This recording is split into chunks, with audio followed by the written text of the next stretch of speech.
good afternoon, good evening, wherever you join us from in the world today. And welcome to EA Jumpstart 25, the Customer Showcase edition. We have an exciting week of sessions lined up, and you can see from our range of speakers on the screen, or our boy band of speakers, as we fondly refer to them as, it's going to be a really, really great week.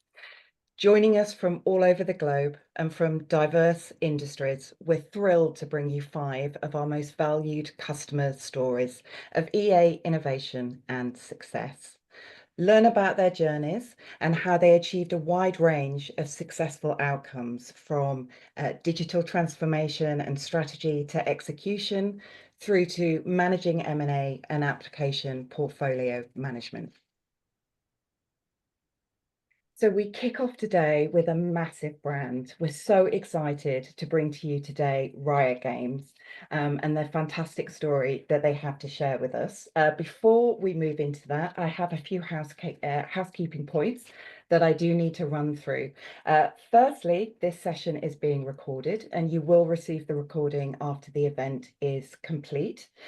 You'll also notice a resource section in the bottom of the event module. Within there, you'll find some useful content around the topics that we talk to help you with your own EA journey. So, without further ado, a brief gender update. So I am finally going to introduce you to our guest speaker and our host, but we will be taking you through Riot Games' journey that they're generously sharing with us today. We'd love to take your questions at the end. We have allowed some time. You will see a Q&A button at the foot of the event module. So please feel free to ask your questions through the course of the session. We'll do everything we can to answer your questions live. If we don't get to your question, then we will follow up with you to make sure your questions are answered. So it's time to meet our experts. So firstly, it's with great pleasure that I welcome Nelson Gamma, Chief EA from Riot Games. Nelson is primarily responsible for driving the alignment of technology and business strategy, ensuring that IT investments deliver measurable value. Riot Games actually leverage Ardoq for strategic planning and forecasting, and it spearheaded their effort to achieve SPF readiness, hard to say, in just 7 months, delivering significant ROI through streamlined processes and next generation solutions. So a huge welcome to you, Nelson.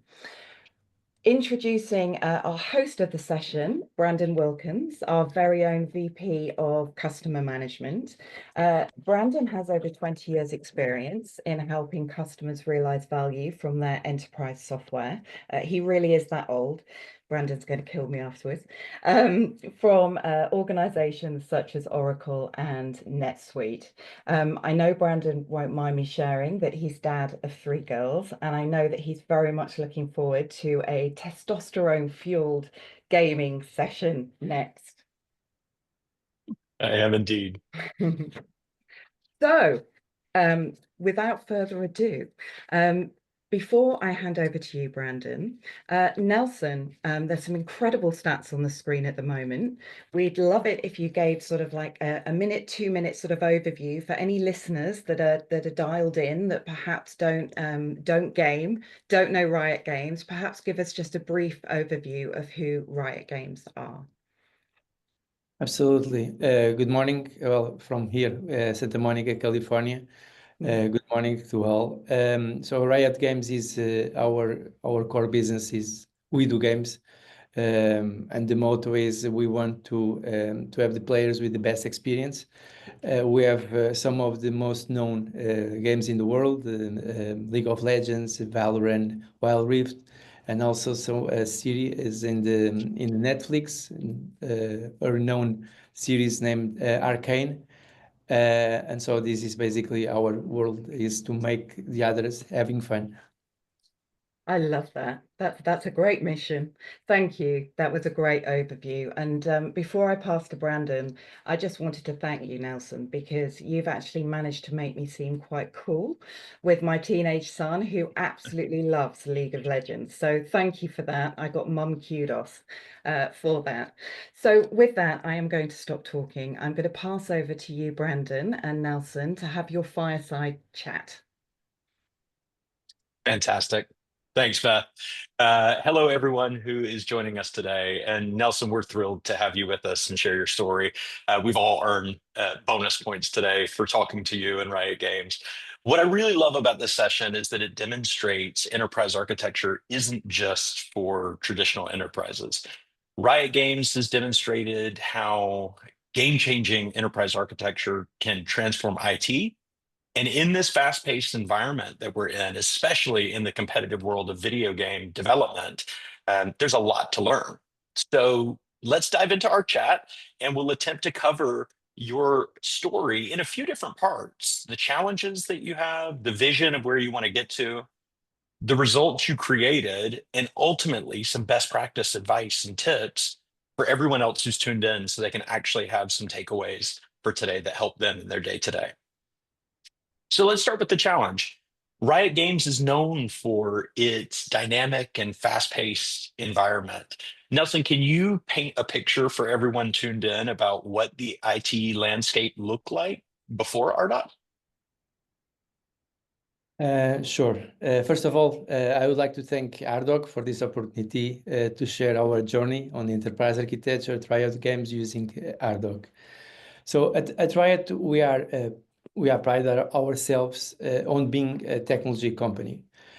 For many years, we empowered each team to find their own solutions, enabling them quickly and to address their needs and move fast. However, as the company grew, this model became increasingly difficult to sustain. We began to see multiple solutions for the same IT capabilities, which not only led to duplication of effort, but also a lack of visibility between the IT and the business functions. As a result, answering even basic questions, most of them really basic, about our IT landscape became a challenge. And we were not in the best position to achieve synergies because like multiplications of tools to do the same, we start struggling to scale our solutions. And well, the management of cost effectively, both in license and maintenance, was also a challenge.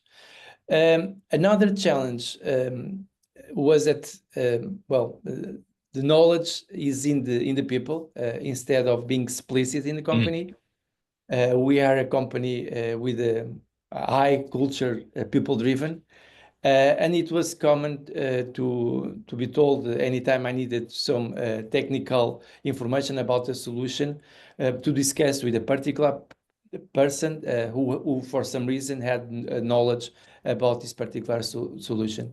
So basically, these were the challenge we faced at the beginning of our enterprise architecture journey. Got it. So you want to create synergies, you want to get a hold of cost management, get a better understanding of the IT landscape. Maybe to lean into that a step further, can you talk us through some of the primary use cases, though, that you wanted to use Ardoq for? So before the tool, we defined our own enterprise architecture model. So at beginning, we were tempted to simply adopt one of the most known frameworks like TOGAF. However, from my experience, and I'm comfortable to talk about the challenge about traditional frameworks such as TOGAF. I'm TOGAF certified. I led the adoption of TOGAF in the past. I did some research on enterprise architecture frameworks, namely, particularly TOGAF, and I participated in the open group forums. So, but I was saying, from my experience, when you try to follow or at least adapt a framework, we ended up working for the framework and not getting the value that you should achieve from an enterprise architecture initiative. Also, we need to have a group of people with strong background in TOGAF to have results, which was which was not the case at Riot.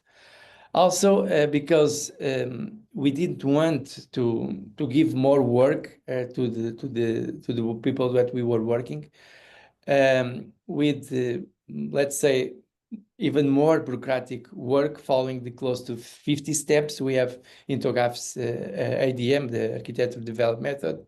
We adopted a different approach. So we decided to take a totally different approach. We used, of course, the principles of generic enterprise architecture frameworks, such as a layered approach, key architectural artifacts, and we got a lot of inspiration from Sviatoslav Kutuzev. He has an amazing work in this area of enterprise architecture practice. But we decided to create our own operating model for enterprise architecture. So we started by identifying our problems, the questions for which we didn't have answers, or at least a way to provide quick answers. We defined a set of use case scenarios and what were the architectural artifacts we had to have in order to address our needs and provide the unanswered questions.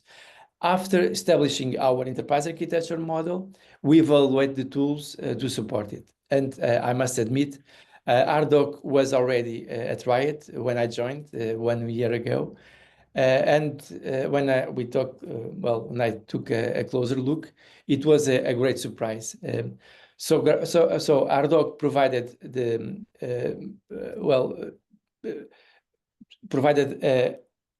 an amazing tool and it was flexible, and this is the most important, was flexible to address our most core needs. I worked with several other enterprise architecture tools in the past, and I've never worked with Ardoq, but it was an incredible surprise in use. And the primary use case was validation of the adequacy to support our operating model, and particularly the meta model we defined to support our operating model as we defined it. And so this was the primary use case of Ardoq. Did I answer the question? Yeah, you did. That's fantastic. I really appreciate that. And oftentimes we see in a journey with enterprise architecture, sometimes there can be this aha moment where you realize that you need a better approach and maybe you need to change things. What was that moment for you, Nelson? Was there a specific moment that made you realize you needed a better approach to, let's say, APM? Well, the immediate moment was when I realized that we were not able to answer basic questions. This was okay. This was something that, we decided definitely we need to do something better. Another one was when we conducted our strategic planning forecast, as we were using several spreadsheets and countless meetings with back and forth documents. This was another, let's say, aha moment to find, okay, we need to do something else. Got it. So you mentioned SPF for strategic planning and forecast as a key driver. Usually we see that there could be some specific pain points in using an old spreadsheet model that you hope you can solve with an enterprise architecture tool. What were some of those pain points that you were running into? So initially, we felt the need to relate the strategic planning with real needs. So the first step was the definition of a process that make it easy to understand and to submit the next year expenditure forecast. We use Ardoq capabilities to support the strategic planning forecast. We identified, we are still in this process of identification of roles and responsibilities, particularly application owners, manager, business capability owners, process owners, data stewards. And because this is critical to ensure that the architectural artifacts we identified as critical are kept correct,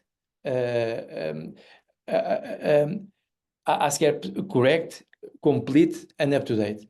The Ardoq's surveys and broadcast capabilities were fundamental to support this effort.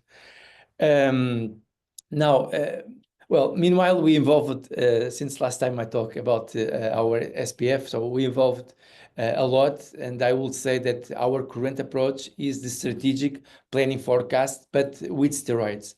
So, and allow me to spend some time here describing what we are doing, but as I think is pretty interesting. So currently we are in the process of identifying the entire business capability map for the business functions.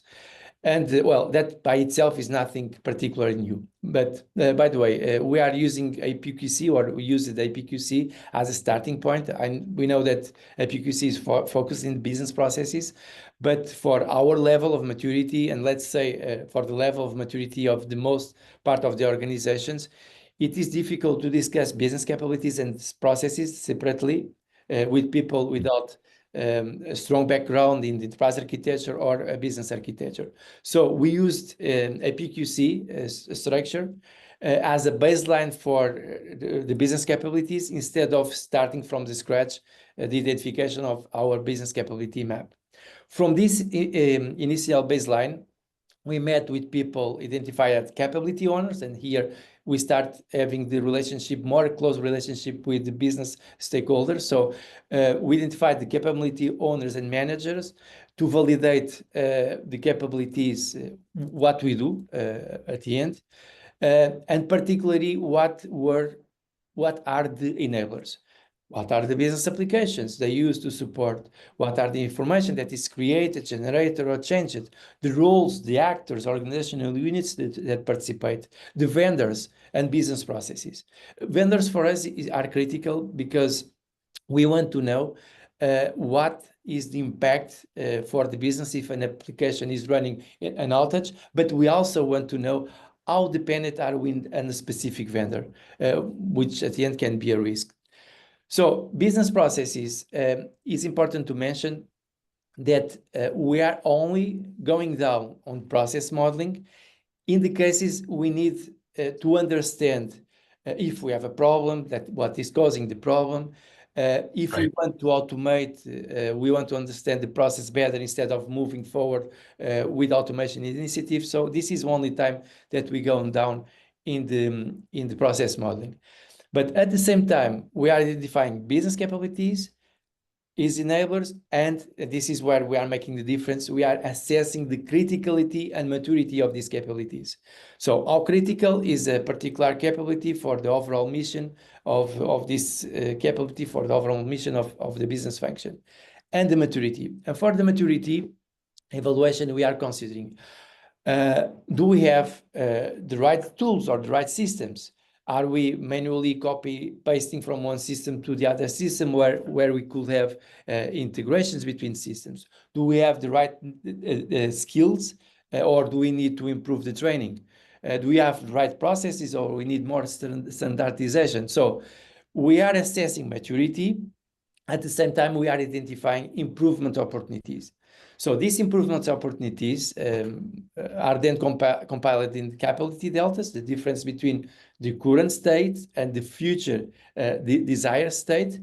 And this allows us to have a better understanding of what are the projects that will level up our capability maturity.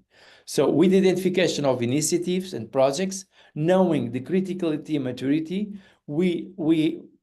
and where they will deliver value, because we are going to be able to show where a particular project is going to deliver value. Well, make it easier to have like the project's prioritization, to justify investments, and this is the way that we have for a more clean focus and direct strategic planning. So wait, you've certainly been busy, Nelson, that's for sure. And the fact that you've been able to do so much in a short amount of time, to go from 0 to SPF ready, I think in 7 months, incredibly impressive. In addition, you created a dashboard to highlight some of the data gaps, and it was a really clever idea. That specific initiative, I'm curious about that. Can you tell us a little bit more about how that initiative impacted data completeness and ownership? Did it lead to any new discoveries that perhaps you weren't aware of? I realize a lot of this is happening in real time, but what were some of the discoveries from that dashboard? Well, that dashboards is a result from when we start having information consolidated, and we are going to we are able to share this consolidated information. Sometimes we can use the gaps in the information to highlight something. I don't want to call them the dashboards of shame, but it is helpful. It is a helpful tool to be able to share information among peers and to make visible who may be running late on filling these information gaps. But it also enables interesting discoveries. For instance, in some critical information, it was missing. Sometimes enforced the need of process improvement to ensure that we are creating a mechanism, a standardization. Yeah. A normalization on the process, on gathering this information through a standard process. I don't want to detail some of these findings, but let's say that the dashboards were also helpful to highlight some areas that we more easily understood we had to address better. Yeah, yeah, for sure. Dashboard of shame. I know our product marketing team is tuned in. We'll have to rethink some of the product names there and think if we could fit that in. Nelson, behind some of the quantifiable results that you mentioned, how has Ardoq changed the way that your IT team collaborates and communicates? You mentioned this driving efficiencies is a key reason and a key challenge that you started off with. How has the relationship with some of these important stakeholders improved after the changes you've made? It's been a process. We are getting the first results. What we put together, it was something totally new, and we put this in practice in a short time, like we mentioned. So during this year that's just started, well, 2 months ago, we'll work on consolidating the operating model we defined. The approach main goal, as we have something that we could easy to adapt and adjust to address our needs. We haven't completed the full business capability map, like I mentioned, is not completed yet. So, but the results achieved so far are pretty amazing. Sometimes I feel that sometimes it's not doing something totally new, is doing the same in a different way, in a better way. A lot of this relates with the organizational change. So one of the biggest improvements was precisely the relationship with the business stakeholders. As we start discussing with them directly, so we broke the discussion to them like, okay, tell me what you do, how do you do, what do you use? And so we are creating this relationship. And one of the, and I think it's important to mention this year, is that one of the most interesting features for us, one of the most interesting features Ardoq has for us is the Ardoq Discover. As we could start sharing and giving access to our business stakeholders to visualize the result of our discussion. So they are now able to visualize their capabilities and enablers, to see the initiatives that will help to level up the maturity of their capabilities, to manage their expectancies, because each one of the initiatives at the end is a project with a timeline. And so they are able to see the timelines of the projects. And so this was another area that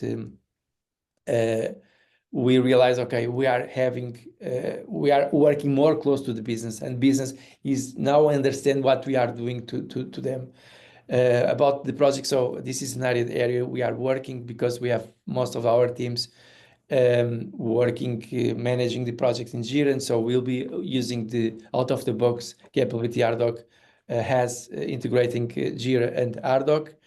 But having a communication tool as Ardoq Discover, it helped to improve the relationship with the business stakeholders.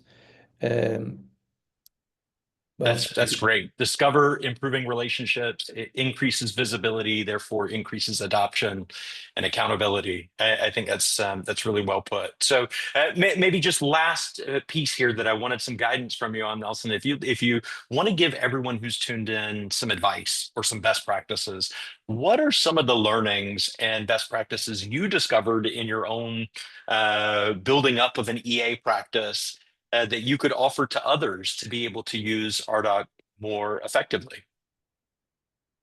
Well, from my past experience, I would say that this what we are putting together is being amazing, and we are delivering results, and we have the people feeling these results.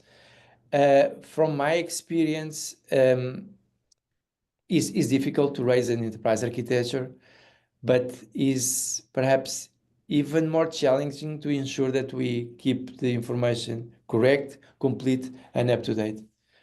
The way that we put our enterprise architecture model, I think, was successful. But about best practices, I think if we can, I'm going to try to highlight some of them. Before moving forward with an enterprise architecture initiative, it's critical to understand first why, where, and what we want from the enterprise architecture, what we want the enterprise architecture to address. An enterprise architecture for the sake of creating an enterprise architecture as an end by itself doesn't make sense to me. So as best practice, define clearly the use case scenarios, what the enterprise architecture practice will address. Then avoid the well-known principle of the not a principle, but like what we used to hear about enterprise architecture as ivory tower. Avoid bureaucracy, avoid making an enterprise architecture as a roadblock. The enterprise architecture should be thought about as something that is going to create value, should be something that is helpful for as many people as possible, attending different needs from different stakeholders, providing answers from different lens, from different viewpoints, and from different views, having the others participating on this effort, because it's almost impossible to have like a team of enterprise architecture and think, okay, we are going to create something that is going to be helpful for the others. Doesn't result. We need to have the others participating in the enterprise architecture effort. We need to have them feeling part of the enterprise architecture, the definition of roles and responsibilities, having them understanding why they want to participate on this effort. And this, again, this relates a lot of the organizational change. And from my experience, we need to address three key principles. People need to understand why we are changing. People need to understand that they are not going to lose importance, or we are keeping needing them, perhaps even more. And particularly if people realize, okay, I'm going to benefit from this initiative because I'm going to start being able to have just a platform where I keep information about my assets. I'm going to see the integration with the other assets. And lastly, it's important to define a meta model that address our needs with the core architectural artifacts and the relationship between them. The enterprise architecture tool, Ardoq in this case, should adapt and reflect what we define as enterprise architecture operating model, and not the opposite. So we should avoid the temptation to using a Ardoq or other enterprise architecture tool to guide our practice. So should be the opposite. And I think these are some of the best practices I can share. They were. Those are great. They were really fantastic. Thank you, Nelson. And I think many of our listeners will be either identifying with those or taking those away to put into practice. Thank you so much for sharing that. We are going to move on now to the, I almost don't want to stop you two because this journey is really fascinating, but we do want to get round to answering some of the questions that are coming in from our audience today. So we have had a few pre-submitted, but please continue to submit your questions. As I said before, if we don't get to them, we will follow up with you afterwards, but we will do our best. So with that, Brandon, I'll let you take away with some of the questions that are coming through. You can select which ones to ask. Sure. Yeah, Nelson, we have a few here. One around what's the biggest barrier that you faced in getting the data that you needed, and how did you overcome that? Yeah, this is a great question. So I'll say the biggest barrier at the beginning. Well, we had several. First was to understand where the data was, because like I mentioned in the beginning, so for historical reasons on our company, the different teams were leading their own effort, finding their own solutions, and so we had the data for all over the place. And an interesting and deeply related with this fact was that even the blueprints was difficult to find the most correct, complete, and up-to-date blueprints, because we had blueprints for all over the place, Lucid chart, Visio, PowerPoints, representation, and we never knew what was the most correct and complete. And so finding the right information was challenging. The way that we addressed this was to, instead of trying to find the data, find the people. Has to have to be a lot of knocking doors, and again start sharing what was the operating model, why we want to have everything consolidated, the benefits we'll achieve from there, and from there creating roles and responsibilities, having the people feeling the need to keep the information about their stuff correct, complete, and up to date, and start having the information in a single repository.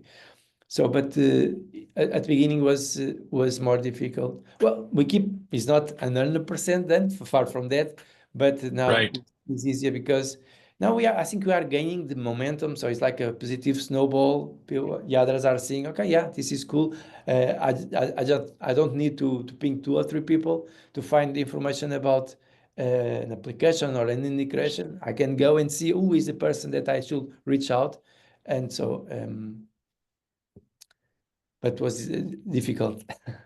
Yeah, no, I can certainly imagine. And so let's see, there's another question here about prioritizing areas of the IT landscape. Where did you choose to put your time and effort into? You actually just mentioned something that may have to do with an answer here, but the positive snowball. How did you prioritize where to put your initiative into first? Yeah, this is a great question, and this is being a positive or a huge collateral benefit from this approach, because in the past, and I can mention what we did last year during for instance, the strategic planning forecast. The prioritization of projects were more related with what the people felt, that people from the IT felt that like this is the most important. Now with this approach, we are able to have a rationale to prioritization.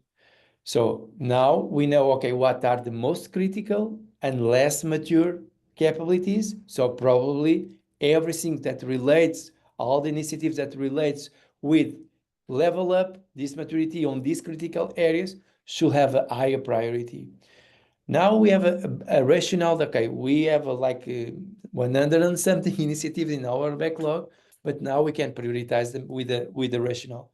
And this it also implies with the budget, with forecast budgeting forecasting, right? Because now we want, okay, this is what we want to address, and we need to have budget for this.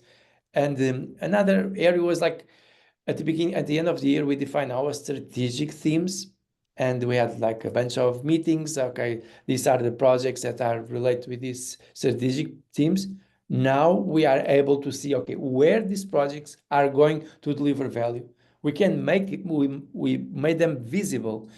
And an additional value is that now we have the business stakeholders also participating in these discussions, validating our prioritizations. That, oh, this can be prior, but I have a struggle here. And so.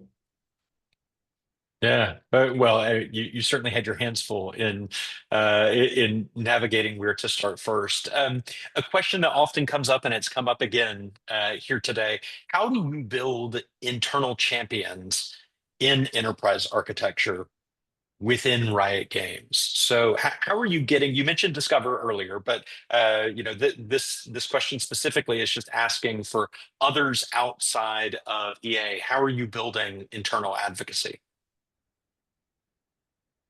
In my case, I live enterprise architecture. I'm deeply passionate about this area. So, and another thing is that I strongly believe the enterprise architecture area is one of the most important that can leverage more an organization.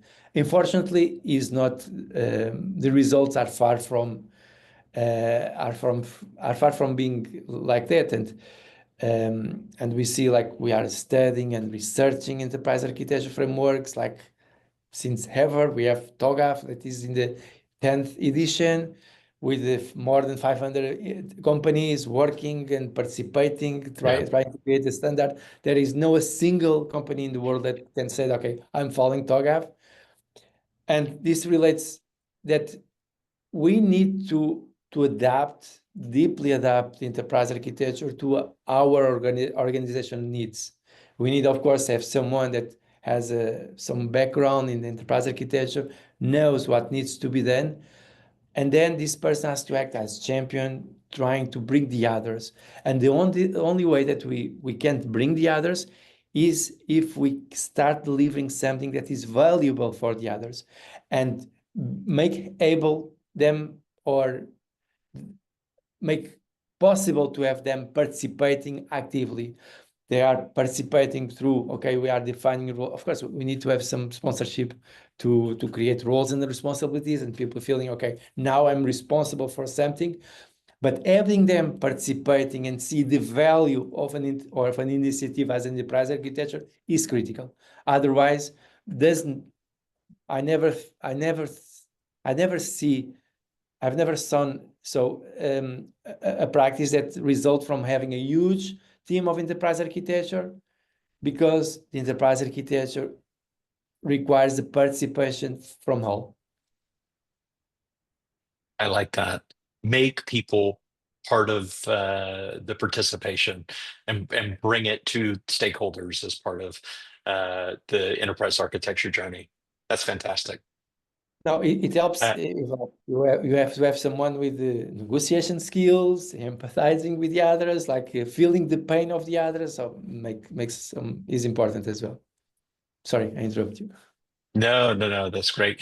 Maybe the final question here is around data integrity. How have you ensured data integrity during the migration? Was there a specific process that you went through, Nelson, or what did that look like?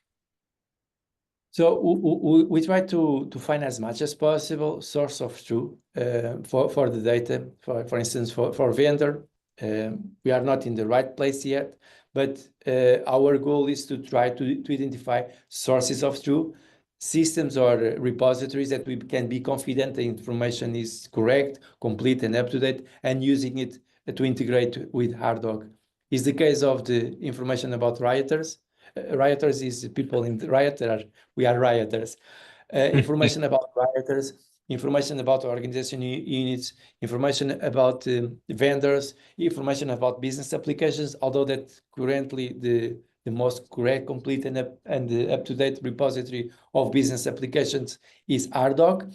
But our goal in the future is to have a bulk upload from Ardoq to ServiceNow and start using ServiceNow as a source of truth. and integrate it with the Ardoq. So, but it's critical we identify sources of truth and have like processes and mechanisms to ensure the information is kept correct, complete, and up to date. Really good. Thank you so much. Beth, how are we doing on time? Do we have time for one more? We're unfortunately at the top of time, and I want to be Okay. respectful of other people's. There is quite a few questions that we've not actually got through today, but we have had a team backstage who's been answering them as fast as they can. So we will reach out to those people we didn't get round to. Nelson, that was brilliant. We've had a riot. See what I did there? See, I should be a script writer. We've had an absolute riot. Thank you very much. It was really, really insightful. And thank you for being so generous with your time and sharing your expertise with our listeners. Thank you so much for joining us today. For our listeners out there, if you'd like to continue the conversation, please do connect with us on LinkedIn, or please email us at hello@Ardoq, and we're happy to answer any further questions you may have. I really hope that we'll see many of you for our session tomorrow. It's really exciting one planned. We have Fred from Jack in the Box talking through his M&A that was managed using Ardoq with Del Taco. And I'm hungry already thinking about that. So thank you very much to everybody. Nelson, thank you once again. And until tomorrow, everybody, goodbye for now.